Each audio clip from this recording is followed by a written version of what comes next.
Sekalian, tema kita pada hari ini yaitu justification and sanctification in Christ, yaitu pembenaran dan pengudusan di dalam Kristus. Ini dua istilah sebenarnya istilah teologis, tapi mari kita bersama-sama memperhatikan akan tema ini bersama. Sekalian, kita buka dari firman Tuhan Roma pasal ke-8. Surat Roma pasal ke-8 ayat yang ke-29 sampai 32 ayat saya akan bacakan untuk kita semuanya. Kitab Roma pasal 8 ayat 28 sampai 29 sampai 30.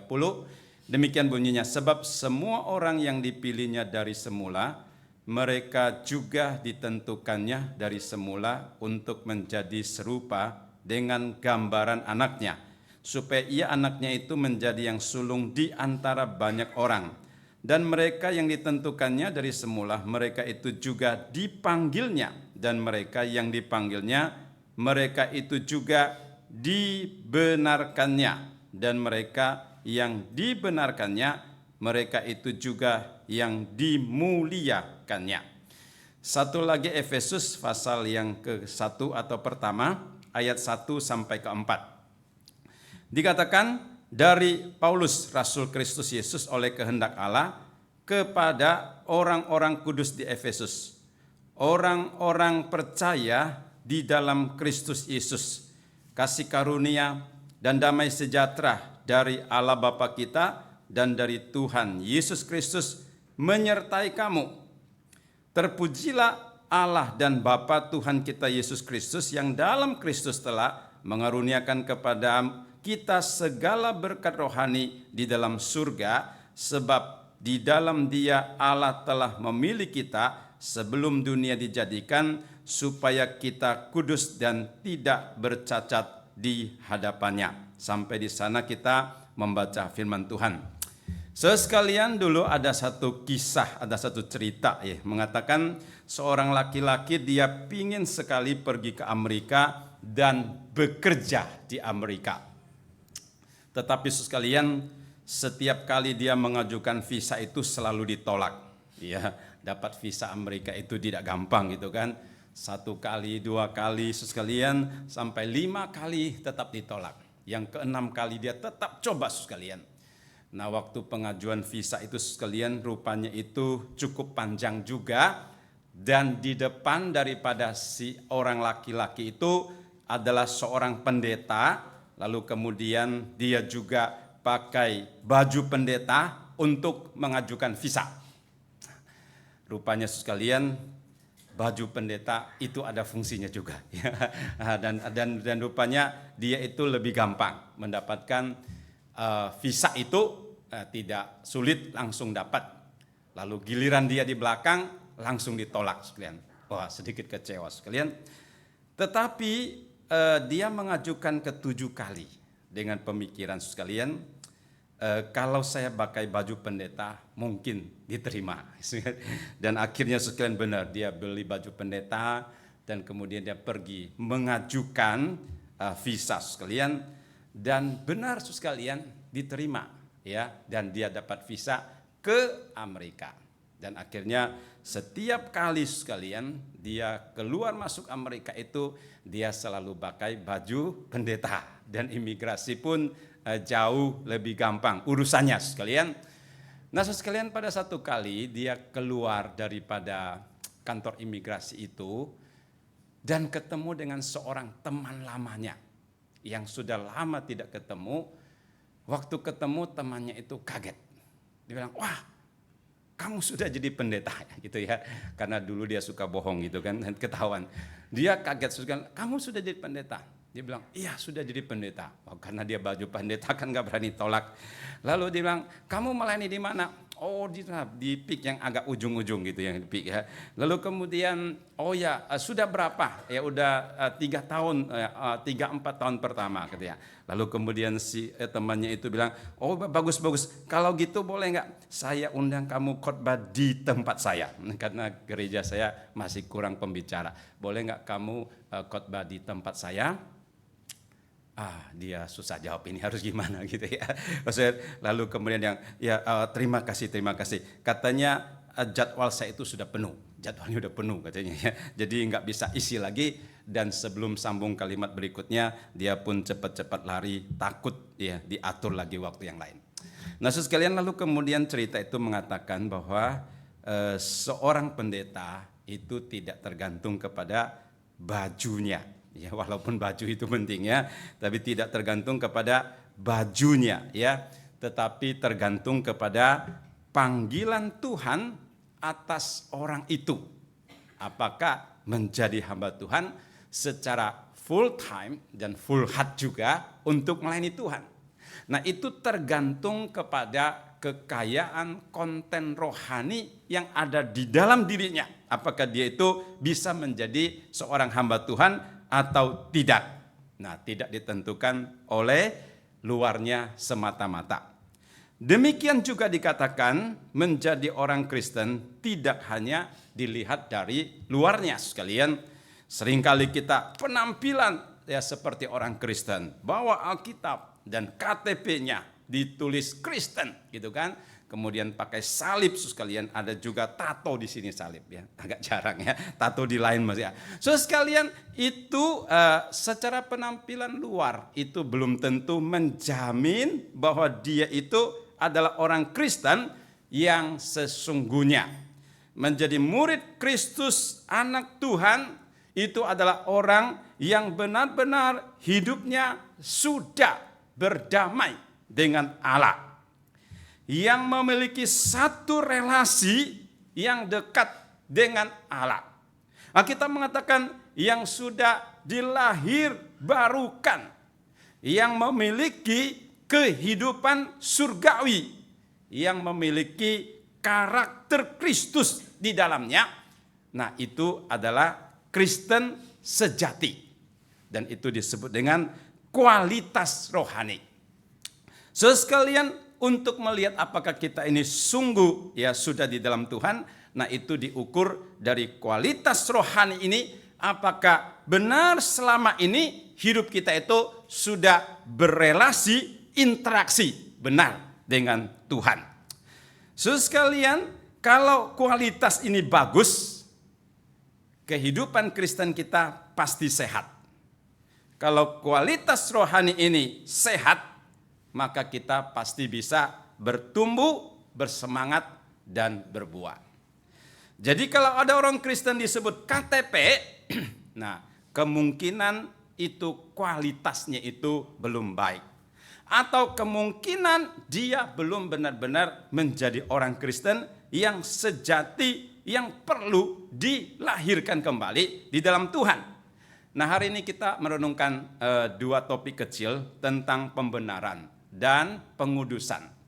Nah, dua topik ini saudara, dua tema kecil ini sangat erat hubungannya dengan kualitas hidup kita sebagai orang Kristen. Dan saya sebut itu sebagai dua tiang utama yang menopang kehidupan kita sebagai orang Kristen. Yang pertama itu adalah justification, yaitu pembenaran, dan yang kedua itu adalah sanctification, yaitu pengudusan di dalam diri kita. Sebelum masuk ke dalam dua tema kecil ini sekalian, saya ingin memperkenalkan satu istilah yang namanya ordo salutis atau tahapan keselamatan.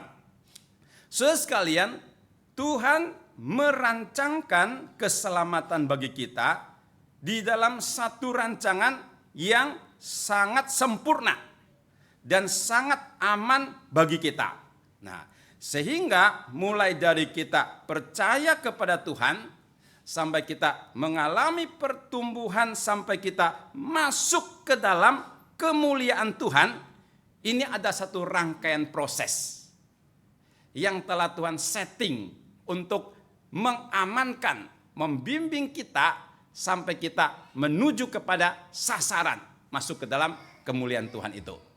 Sekalian, ini dilihat dari Roma pasal 8 maupun Efesus pasal keempat yang tadi kita baca. Dikatakan Allah memilih kita, bahkan dikatakan sebelum dunia dijadikan untuk menjadi anaknya. Ini untuk menunjukkan otoritas daripada Allah yang bekerja tanpa bergantung kepada kebaikan hidup untuk memilih kita. Tetapi Dia sudah mengetahui. Yang kedua, suka dikatakan Allah menentukan kita untuk menjadi serupa dengan anaknya. Tuhan tidak hanya mau menyelamatkan kita dari dosa, tetapi Tuhan juga mau membentuk kita, menentukan kita supaya bertumbuh menjadi serupa dengan gambar anaknya, Yesus Kristus. Jadi sekalian kita mau mengukur kedewasaan iman kita itu diukur dengan keserupaan kita dengan Kristus. Lalu dikatakan Allah yang memilih kita juga Allah yang memanggil supaya kita memberikan respon kepada panggilan itu, dan kemudian dikatakan Allah juga yang membenarkan status kita di hadapan Tuhan dan menguduskan kita supaya terus bertumbuh sampai kita menerima kemuliaan di dalam Tuhan.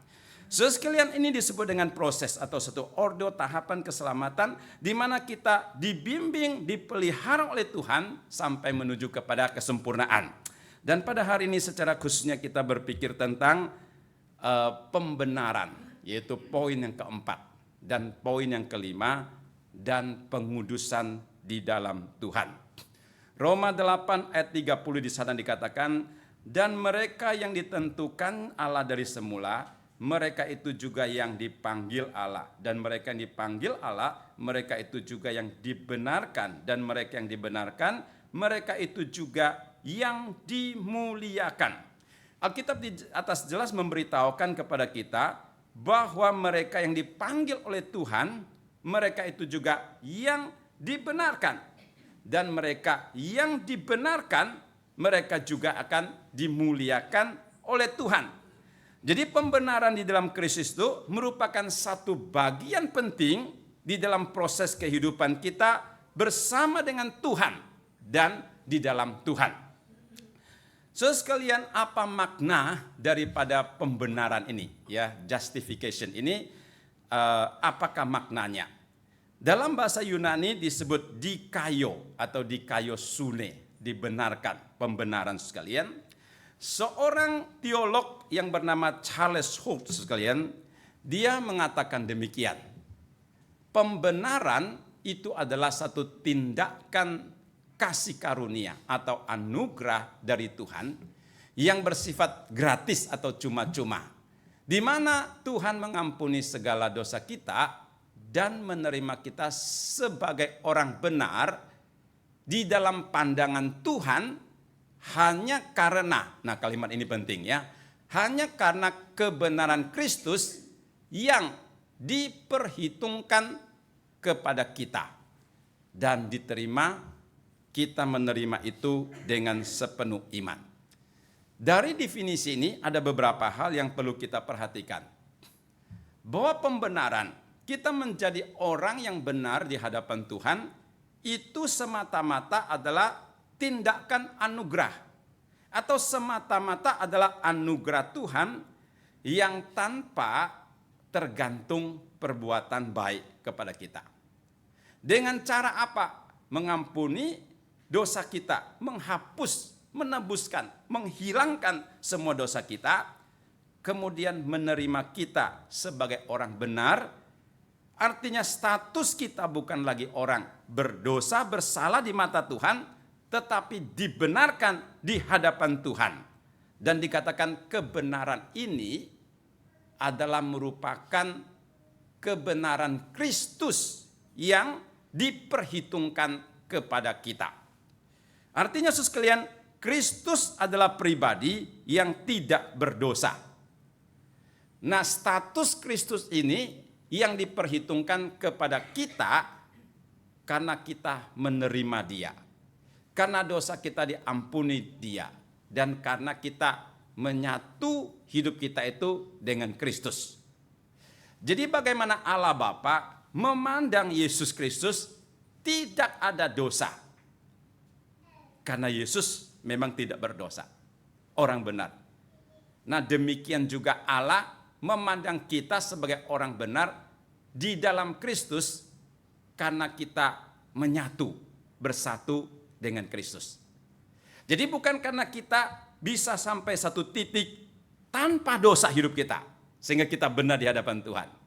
Ya, tetapi karena hidup kita menyatu dengan hidupnya Kristus yang adalah tanpa dosa, maka status Kristus ini menjadikan kita itu benar di hadapan Tuhan. Mungkin sedikit sulit mengerti ya. Saya coba ambil satu ilustrasi. Walaupun ini tidak sempurna ilustrasi ini. Di Indonesia kita mengenal satu istilah namanya KK, kartu keluarga. Kartu keluarga ini ya adalah kartu untuk satu keluarga dan anggota-anggotanya. Misalkan si A adalah kepala keluarga, maka dia punya satu kartu keluarga, gitu kan? Namanya Bapak A. Lalu ada istri satu, ya B, ya, lalu 3 anak. Jadi di dalam kakak itu sekalian ada 5 orang, suami istri plus 3 anak. Dan yang menjadi poin itu adalah si bapak ini adalah penduduk DKI, ya penduduk DKI. Jadi dia punya KTP DKI yang sah, gitu kan. So sekalian lalu kemudian pindah satu orang Palembang, ya dia ke Jakarta sekalian. Nah waktu dia pindah ke Jakarta sekalian, dia masuk ke dalam kakaknya si bapak A ini. Jadi tambah satu orang lagi, jadi orang ke-6. Nah waktu si orang ke-6 masuk ke dalam kakak bapak A itu sekalian, dia sekaligus menjadi penduduk DKI dan bisa mendapatkan KTP DKI. Dia sebenarnya bukan orang DKI, orang Palembang gitu misalkan. Tapi karena dia ada relasi di dalam satu kesatuan kakak dengan Bapak A, dia mendapatkan statusnya itu sebagai warga DKI.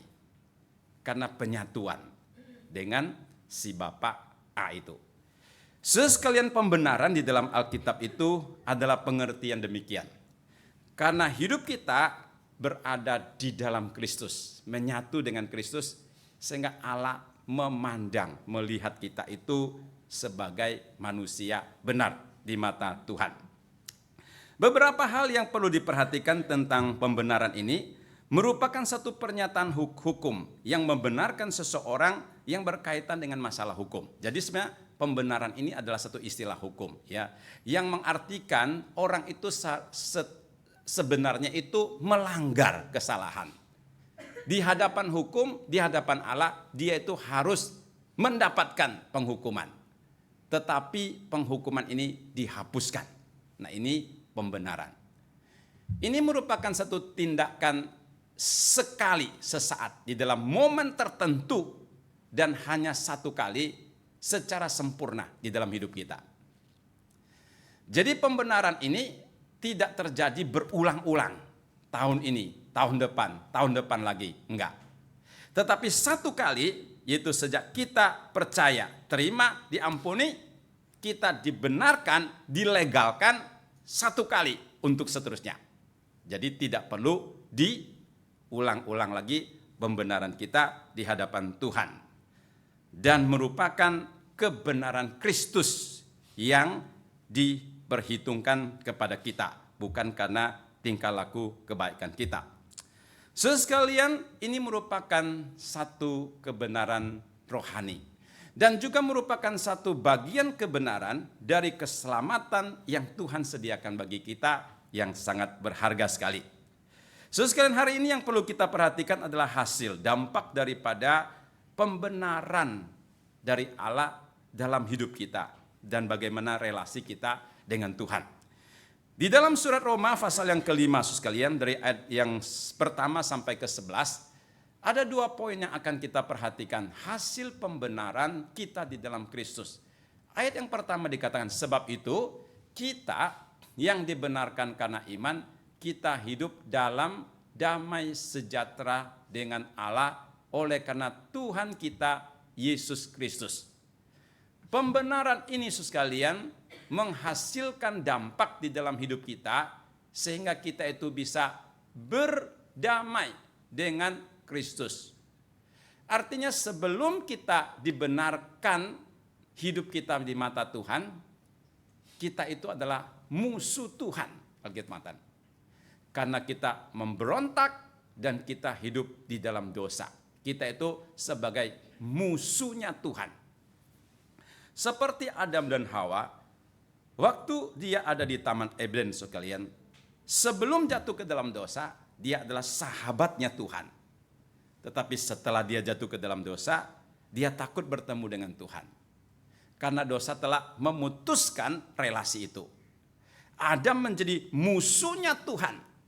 Dia hidup di dalam satu ketakutan, kegelisahan, dan tekanan murka yang sangat besar. Nah, saudara sekalian, pada waktu dosa ini diampuni, relasi kita itu didamaikan, itu kita punya satu relasi yang indah, yang baru dengan Tuhan. Nah, itu disebut hasil pembenaran adalah hidup yang didamaikan dengan Allah. Artinya dilepaskan dari murka, kemarahan, dan hukuman Tuhan, memiliki satu relasi yang baru dengan Tuhan, yang mengakibatkan kita bertambah-tambah di dalam kekudusan, yang membuat kita bermusuhan dengan dosa dan berani melawan dosa, serta penuh dengan sukacita di dalam Tuhan, penuh dengan keberanian menghadapi setiap realita hidup ini. Nah, saudara sekalian, ini adalah satu hasil yang mengatakan kita itu sudah dibenarkan di hadapan Tuhan. Nah, hari ini kita sedikit mengintrospeksi diri kita. Apakah benar kita sudah dibenarkan di hadapan Tuhan? Dengan satu introspeksi, apakah kita itu benar punya kerinduan kepada Tuhan, baik di dalam doa dan di dalam ibadah. Misalkan kita datang di dalam kebaktian pada sore hari ini. Apakah kita datang dengan kerinduan dan kehausan kepada Tuhan? Nah, itu menunjukkan bahwa relasi kita sudah benar dengan Tuhan. Karena relasi yang dipulihkan itu membuat kita itu bergairah mencari Tuhan. Ya kan? Mengakibatkan kita itu peka terhadap dosa, sungguh mengasihi Tuhan dengan sepenuh hati, dengan segenap hati. Tidak hanya di dalam pujian di mulut, tetapi pujian itu lahir dari hati kita yang paling dalam. Karena kita sudah dibereskan interaksi kita dengan Tuhan, didamaikan, yang membawa satu dampak yang besar di dalam kehidupan kita. Bahkan dikatakan perdamaian dengan Tuhan itu membawa damai sejahtera secara internal di dalam hati dan diri kita. Artinya begini sekalian, pada waktu kita sudah berdamai baik dengan Tuhan, bukan saja membuat kita itu berani datang kepada Tuhan, tetapi juga memberikan satu ketenangan dan kedamaian di dalam hati kita yang paling dalam. Nah, Bapak Gereja yang bernama Agustinus, dia pernah menuliskan satu statement sekalian. Dia mengatakan Tuhan menciptakan kita manusia dan di dalam hati kita itu ada satu ruang. Dan ruang ini hanya bisa dipenuhi oleh kehadiran Tuhan. Nah, tanpa Tuhan hadir di dalam ruang hati kita yang paling dalam ini, kita selalu merasa gelisah dan tidak ada ketenangan. Dan ruang ini hanya bisa dipenuhi oleh Tuhan yang hadir di dalam hidup kita. Maka dia mengatakan, Tuhan, pada waktu aku bertemu dengan Engkau dan Engkau tinggal di dalam diriku, maka itu adalah damai sejahtera yang sesungguhnya.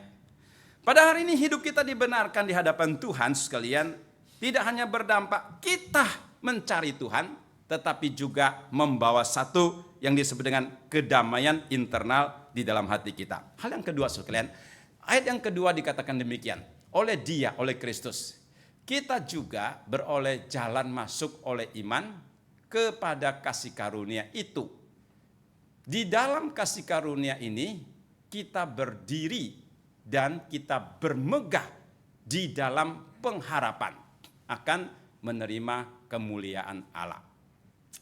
Jadi poin kedua sekalian, Hidup kita kalau sudah dibenarkan oleh Tuhan, itu kita memiliki satu harapan yang besar di dalam Tuhan. Dikatakan bermegah dan berani berdiri dengan teguh dalam harapan itu. Harapan itu apa sekalian? Yaitu untuk menerima kemuliaan dari Tuhan. Hari ini saudara dan saya menjadi anak Tuhan, percaya Tuhan. Kita harus melangkah ke depan, satu hari demi satu hari, satu tahun demi satu tahun. Nah, tujuan akhir hidup itu kemana sekalian? Itu harus ada. Kalau nggak ada sekian, hidup kita itu tanpa arah. Nah, karena kita di dalam Tuhan, Alkitab mengatakan, kita semakin menuju ke arah tujuan kita, yaitu masuk ke dalam kemuliaan Tuhan, kemuliaan kekekalan Tuhan. Nah, itu adalah harapan hidup kita. Dan harapan ini menjadi satu kekuatan semangat yang besar di dalam hidup kita untuk menghadapi realita. Kalau sudah baca lagi ayat yang berikutnya sekalian, ya, ayat yang ketiga misalkan. Dan bukan hanya itu saja, kita malah bermegah juga dalam kesengsaraan kita. Karena kita tahu bahwa kesengsaraan itu menimbulkan ketekunan. Maksud Paulus demikian sekalian, kita sebagai orang yang percaya kepada Tuhan, hidup kita dibenarkan oleh Tuhan. Kita mempunyai harapan hidup yang kekal, iya itu pasti. Tetapi dunia realita ini masih penuh dengan masalah. Masih penuh dengan pergumulan, sakit penyakit, bencana alam. Nanti mau pemilu, siapa yang menang? 1 atau 2 atau 3 sekalian. Ini menjadi pergumulan hidup di dalam diri kita yang tidak putus-putusnya. Nah, Paulus mengatakan kalau kita sudah punya harapan, kita pun akan bermegah sekalipun di dalam penderitaan atau kesengsaraan. Maksudnya kesengsaraan ini tidak akan merampas harta yang kita sudah miliki di dalam Tuhan. Penderitaan ini tidak akan menghilangkan kemuliaan yang Tuhan sediakan bagi kita. Ini hanya satu proses yang menjembatani kita masuk ke dalam kemuliaan itu. Sehingga kita berani menghadapi kesengsaraan, bahkan bermegah di dalam kesengsaraan. Sekalian, ini adalah bedanya orang Kristen dan non-Kristen menghadapi penderitaan. Orang non-Kristen menghadapi penderitaan kadang-kadang disebut sebagai malapetaka, ya, yang tidak membawa keuntungan bagi kehidupannya ataupun membuat dia putus asa. Dia berhenti di dalam penderitaan. Penderitaan itu bisa menjatuhkan hidupnya sampai tidak bisa bangun. Tetapi orang Kristen melihat penderitaan itu sebagai satu proses. Sekalipun ada penderitaan, tetap Tuhan akan memimpin kita melewatinya masuk ke dalam kemuliaan. Sehingga kita memiliki kekuatan, keberanian untuk menghadapi penderitaan. Sekalian, hasil daripada pembenaran kita di hadapan Tuhan, satu, kita berdamai dengan Tuhan. Kedua, kita memiliki harapan yang teguh di dalam Tuhan. Nah, kalimat yang kedua, kata kedua yang harus kita perhatikan hari ini yaitu tentang sanctification atau pengudusan. Di dalam Efesus 1 ayat 4 sekalian dikatakan, sebab di dalam Dia, di dalam Kristus, Allah telah memilih kita sebelum dunia dijadikan, supaya kita kudus dan tidak bercacat di hadapannya. Dikatakan Allah telah memilih kita di dalam Kristus Yesus sebelum dunia dijadikan supaya kita ini kudus dan tidak bercacat di hadapan Tuhan pada waktu kita bertemu dengan Tuhan. Artinya hari ini Tuhan menyelamatkan kita. Nah, Tuhan mau proses hidup kita, bentuk hidup kita menjadi semakin baik, semakin sempurna, semakin kudus, sampai tidak bercacat satu kali bertemu dengan Tuhan. Nah, itu namanya proses pengudusan, ya, sanctification. Satu proses pengudusan setelah kita percaya kepada Tuhan. Kita tidak berhenti sampai di sana, tetapi kita diproses, dibentuk, dimampukan Tuhan sampai mencapai kehidupan yang dikatakan tidak bercela di mata Tuhan. Slide sebelumnya, bukan ini, ya, slide sebelumnya. Gereja Wesleyan, ya memberikan definisi yang demikian tentang pengudusan. Ya. Pengudusan adalah pekerjaan Roh Kudus untuk melepaskan kehidupan anak Tuhan dari belenggu dosa, supaya tertuju kepada Tuhan. Serta Roh Kudus itu memampukan kita untuk mengasihi Tuhan dengan segenap hati, berjalan dalam hidup yang kudus tanpa cacat di dalam firman Tuhan yang kudus. Ini adalah satu definisi ya dari Gereja Wesley. Proses pengudusan itu adalah pekerjaan Roh Kudus dikatakan. Untuk menolong kita sebagai anak-anak Tuhan lepas daripada belenggu dosa, dibebaskan dari ikatan dosa, supaya hidup kita itu tertuju kepada Tuhan. Dan Roh Kudus itu bukan saja mau melepaskan kita dari belenggu dosa, memampukan kita untuk mengasihi Tuhan dengan segenap hati, bukan dengan pura-pura, bukan dengan munafik, tetapi segenap hati, dan dikatakan berjalan dalam hidup yang kudus dan tak bercacat di dalam menaati firman Tuhan yang kudus. Saudara sekalian, kalau kita sudah memasuki proses hidup demikian, itu berarti tracknya sudah benar sekalian. Saudara pasti akan menjadi semakin baik di hadapan Tuhan. Pengudusan ini terjadi sejak kita percaya dan proses sampai kita bertemu dengan Tuhan. Dan di dalam pelajaran teologis mengatakan bahwa pengudusan hidup ini adalah satu proses pengudusan yang disebut dengan progresif. Sehari menjadi semakin baik.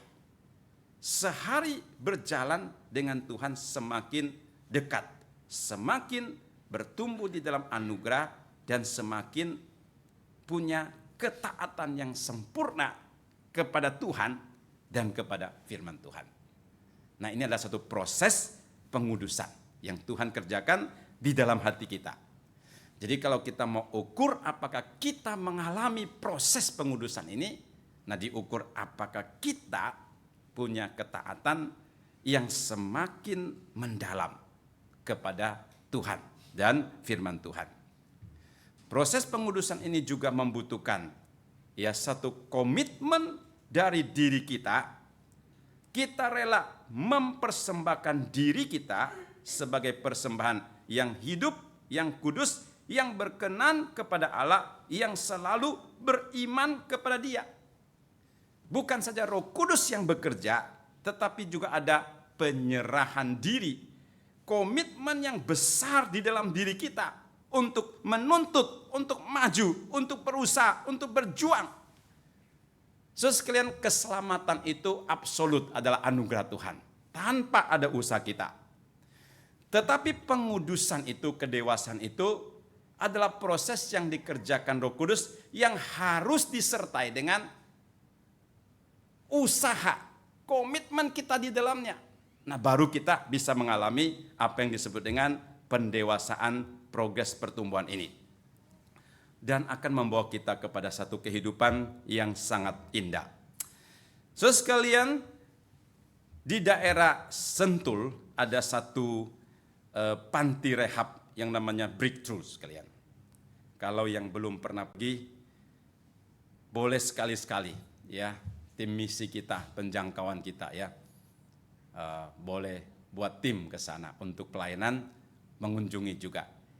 Nah, ini adalah satu panti rehab yang membantu orang-orang keluar daripada narkoba. Breakthrough ini didirikan oleh seorang namanya Bapak Simon. Bapak Simon itu dulu adalah pecandu yang berat. Kemudian dia diselamatkan, diubahkan Tuhan.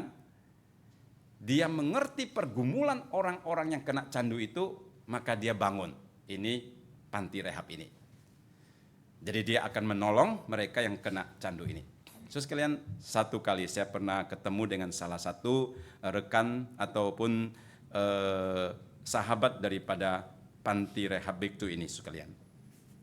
Dia adalah orang Singapura. Dan waktu dia datang di Jakarta sekalian, dia tidak bisa jalan. Dia harus didorong dengan kursi roda sekalian. Kenapa sekalian? Karena dua kakinya dari badan ke bawah itu sudah tidak bergerak dan tidak ada rasa. Lalu saya tanya dia, kenapa bisa begitu? Oh, dia bilang 15 tahun lalu saya adalah seorang pecandu ya obat-obat itu. Satu kali di lantai 15 dia sedang memakai obat itu karena antara sadar tidak sadar sedang memakai obat sekalian. Dia jatuh dari lantai 15 sampai ke bawah.